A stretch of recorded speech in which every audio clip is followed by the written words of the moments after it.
नमस्कार, आप देख रहे हैं इंडिया वॉच और मैं हूं वागीशा आपके साथ। और अब वक्त हो चला है 5 बजे की 5 बड़ी खबरों का। तो चलिए बढ़ते हैं बड़ी खबर के साथ। पुष्कर सिंह धामी ने देहरादून में एक ऊर्जा पहल की शुरुआत करते हुए कहा कि यह सिर्फ एक पुस्तिका का विमोचन नहीं बल्कि आत्मनिर्भर और हरित भविष्य की दिशा में बड़ा कदम है। उन्होंने कहा कि प्रधानमंत्री के नेतृत्व में देश में ग्रीन एनर्जी क्रांति आई है और जलवायु परिवर्तन के दौर में सौर ऊर्जा भविष्य की जरूरत बन चुकी है। मुख्यमंत्री ने बताया कि पीएम सूर्य घर योजना के तहत उत्तराखंड ने 40,000 रूफटॉप सोलर प्लांट का लक्ष्य समय से पहले पूरा कर लिया है। राज्य की सोलर क्षमता अब बढ़कर करीब 290 मेगावाट पहुंच गई है। आप सबका भी मैं स्वागत करता हूं और ये आज का अवसर केवल एक पुस्तिका विमोचन का अवसर नहीं है, यहाँ तक सीमित नहीं है, बल्कि भविष्य में क्या क्या चुनौतियां हमारे सामने आने वाली हैं, किस प्रकार से हमको उन चुनौतियों पर काम करना है, कैसे एक उज्जवल, आत्मनिर्भर और हरित भविष्य की दिशा में, ये हमारे संकल्पों का भी प्रतीक है। कि इन्होंने अभी सुंदरम साहब ने बताया कि इसका सौर कौथिक बीच में हम लोगों ने किया था ऊर्जा का, और निश्चित रूप से एक अच्छी शुरुआत हमारी हुई है और बहुत संभावनाएं हमारे राज्य में यहाँ भी हैं। वैसे तो पूरे देश में ही माननीय प्रधानमंत्री जी के नेतृत्व में एक इस क्षेत्र में बहुत हरित क्रांति हुई है, हरित एनर्जी के क्षेत्र में।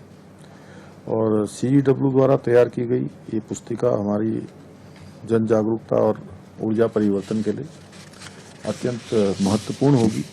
और इस उत्कृष्ट प्रयास के लिए मैं आर मीनाक्षी सुंदरम जी को, मेहरबान सिंह जी को, डॉक्टर अरुणाभा घोष जी को और उनकी आपकी पूरी टीम को मैं बहुत बधाई देता हूं।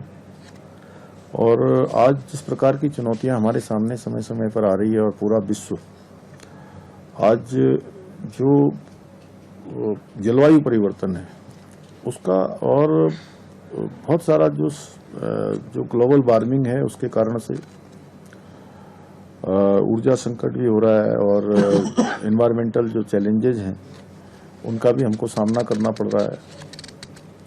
यहाँ भी देखते हैं अभी हम लोगों ने चर्चा भी करी है किस प्रकार से हीट वेव चल रही है। ऐसे समय में सौर ऊर्जा केवल एक विकल्प नहीं है, बल्कि आने वाली जनरेशन के लिए एक उनके फ्यूचर के लिए एक बहुत ही आवश्यकता भी बन चुकी है। और इसीलिए माननीय प्रधानमंत्री जी के नेतृत्व में पीएम सूर्य घर योजना के अंतर्गत उत्तराखंड में अनेक उपलब्धियां अर्जित की हैं, जो आज पूरे देश के लिए भी एक तरह से कहीं न कहीं उदाहरण है। ये हमारे लिए गर्व का विषय है कि राज्य में 40,000 रूफटॉप सोलर संयंत्रों का अपना प्रारंभिक लक्ष्य निर्धारित समय से ही पहले ही पूरा कर लिया गया है।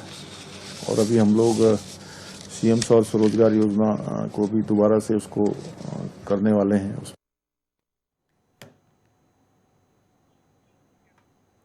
शिवराज सिंह चौहान ने कहा कि प्रधानमंत्री नरेंद्र मोदी के नेतृत्व में सरकार का लक्ष्य देश की खाद्य सुरक्षा मजबूत करना, किसानों की आय बढ़ाना और लोगों को पौष्टिक भोजन उपलब्ध कराना है। उन्होंने कहा कि राज्यों को कृषि से जुड़ी समस्याओं और चुनौतियों पर अधिकारियों के साथ विस्तृत चर्चा करने के निर्देश दिए गए हैं। शिवराज सिंह चौहान ने खुशी जताते हुए कहा कि किसानों की मेहनत, केंद्र सरकार की योजनाओं, वैज्ञानिक द्वारा विकसित नई बीज किस्मों और राज्यों के प्रयासों की बदौलत इस बार देश में कृषि उत्पादन ने सभी पुराने रिकॉर्ड तोड़ दिए हैं। आप जानते हैं कि कृषि राज्य का विषय है, परिणाम राज्यों से ही आते हैं। केंद्र सरकार सहयोग करती है। माननीय प्रधानमंत्री श्रीमान नरेंद्र मोदी जी के नेतृत्व में हमारी कोशिश है कि देश की खाद्य सुरक्षा सुनिश्चित करें, किसानों की आजीविका बेहतर बनाएं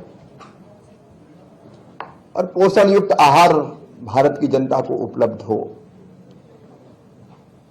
उसके लिए खरीफ की फसल की और रबी की फसल की व्यापक तैयारी, बोने के लिए उपयुक्त बीज की, अलग अलग जो हमारे मिशन हैं उनको ठीक से नीचे ले जाने की, इसकी इसमें व्यापक पैमाने पर चर्चा होती है।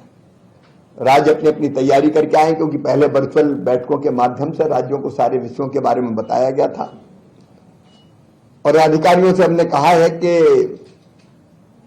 राज्यों को जो दिक्कत आती है उस समस्याओं पर भी वो ढंग से चर्चा करें।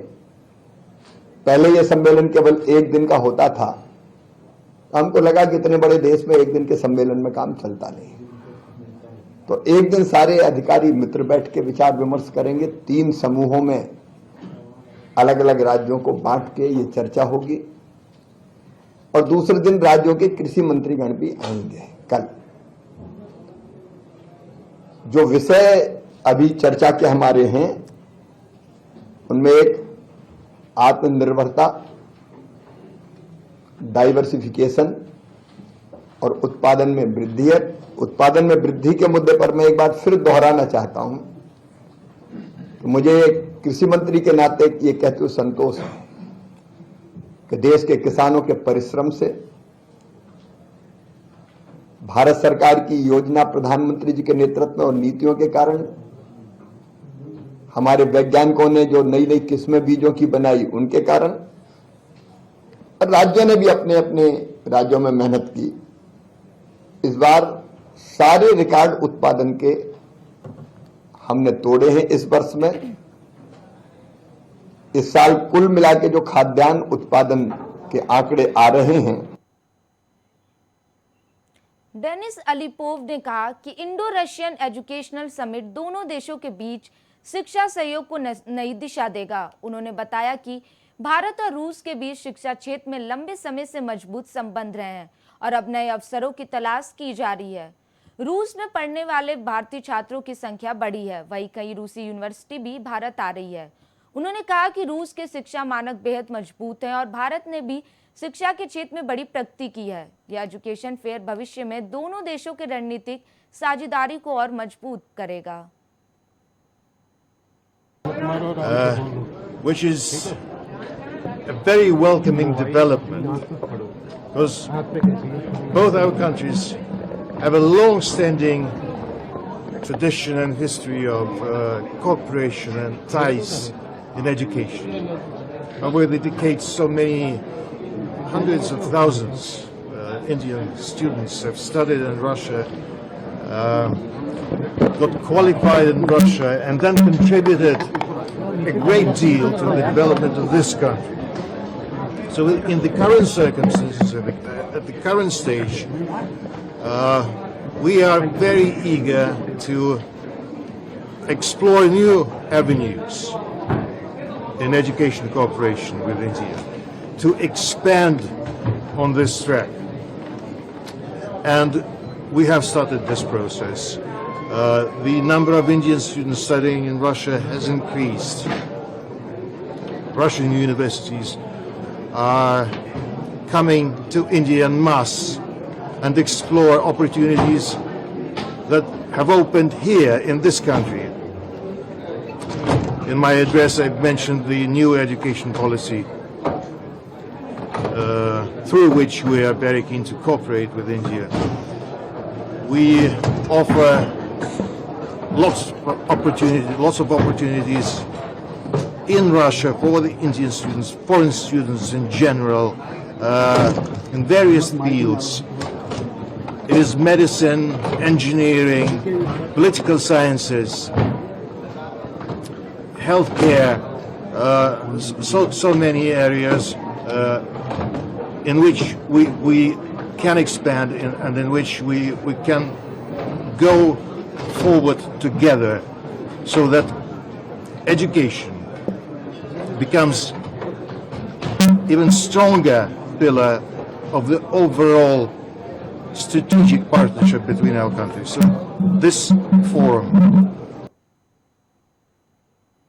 बाराबंकी के दरियाबाद थाना क्षेत्र के रसूलपुर गांव में एक युवक को फर्जी दरोगा बनकर ब्लैकमेल करने का मामला सामने आया है। आरोप है कि आरोपी ने लड़की के नाम से कॉल कर युवक को जाल में फंसाया और खुद को चौकी इंचार्ज व वकील बताकर कार्रवाई की धमकी दी। युवक पर झूठे मामले में फंसाने का डर दिखाकर उससे पैसे की मांग की जा रही थी। शिकायत मिलने पर पुलिस ने आरोपी को हिरासत में लेकर पूछताछ की। हालांकि बाद में दोनों पक्षों के बीच समझौता होने पर आरोपी को छोड़ दिया गया। मामले को लेकर इलाके में चर्चा बनी हुई है। अस्सलाम वालेकुम। मैं ज़्यादा किसी भी मामले को लेकर लाइव वीडियो नहीं बनाती हूँ, लेकिन आज वीडियो बनाने का ये मकसद है कि मैं जो नौजवान लड़के हैं, जो युवा पीढ़ी है, मैं उनको जागरूक कर सकूं।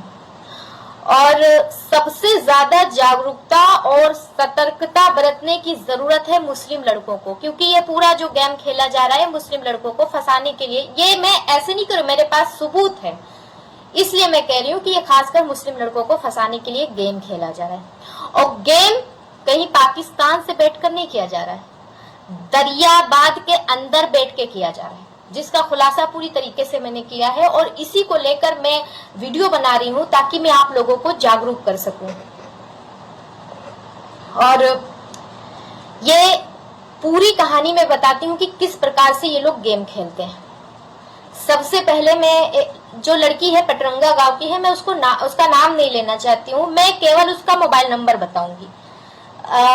8400987515 ये लड़की का नंबर है। ये रात में कॉल करती है और ये लोग पहले चिन्हित कर लेते हैं कि किन लड़कों को फंसाना है, क्योंकि जब मैं इस मामले में लगी तो एक गुलचप्पा का लड़का, 2 अलियाबाद के बड़े ही सम्मानित युवक, जो क्लॉथ हाउस, ये मैं नाम नहीं लेना चाहती हूँ उनको, जिन्होंने पैसे तक दे दिए हैं इन लोगों को।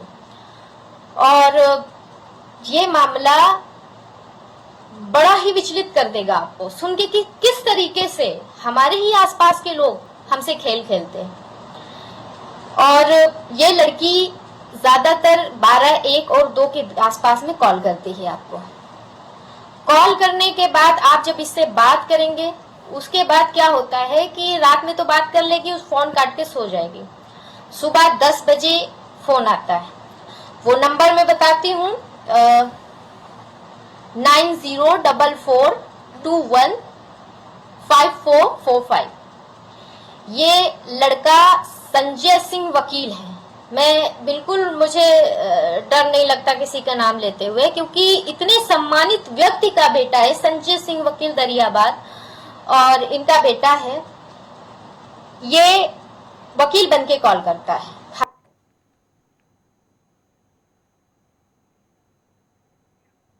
नायाब सिंह सैनी ने हरियाणा में ग्रीन ट्रांसपोर्ट सिस्टम की शुरुआत करते हुए 80 इलेक्ट्रिक बसों को हरी झंडी दिखाई। ये बसें राज्य के 5 जिलों में संचालित की जाएगी। मुख्यमंत्री ने कहा कि यह सिर्फ बसों की शुरुआत नहीं, बल्कि स्वच्छ और आधुनिक हरियाणा की दिशा में बड़ा कदम है। उन्होंने कहा कि इलेक्ट्रिक बसों से प्रदूषण कम होगा और लोगों को बेहतर सार्वजनिक परिवहन सुविधा मिलेगी। इस मौके पर मुख्यमंत्री ने सभी नागरिकों को और संबंधित विभागों को बधाई देते हुए कहा कि हरियाणा सरकार पर्यावरण संरक्षण और आधुनिक परिवहन व्यवस्था को बढ़ावा देने के लिए लगातार काम कर रही है। साथियों, आज क्योंकि हमारे विभाग के मंत्री आदरणीय अनिल विज जी ने भी इस कार्यक्रम में उन्होंने शिरकत करनी थी, किसी कारणवश से वो इस कार्यक्रम का हिस्सा नहीं बन पाए हैं। मैं उनको भी आज जो पानीपत को, हरियाणा को ट्रांसपोर्ट विभाग के द्वारा एक बड़ी सौगात दी गई है, इसके लिए जहां हरियाणा प्रदेश के लोगों को मैं बहुत बहुत साधुवाद देता हूं, वहीं पर अनिल विज जी का भी मैं धन्यवाद करता हूं। साथियों, आज इस पावन धरती से हम हरियाणा में ग्रीन पब्लिक ट्रांसपोर्टेशन की व्यवस्था आज कर रहे हैं, उसका विस्तार कर रहे हैं।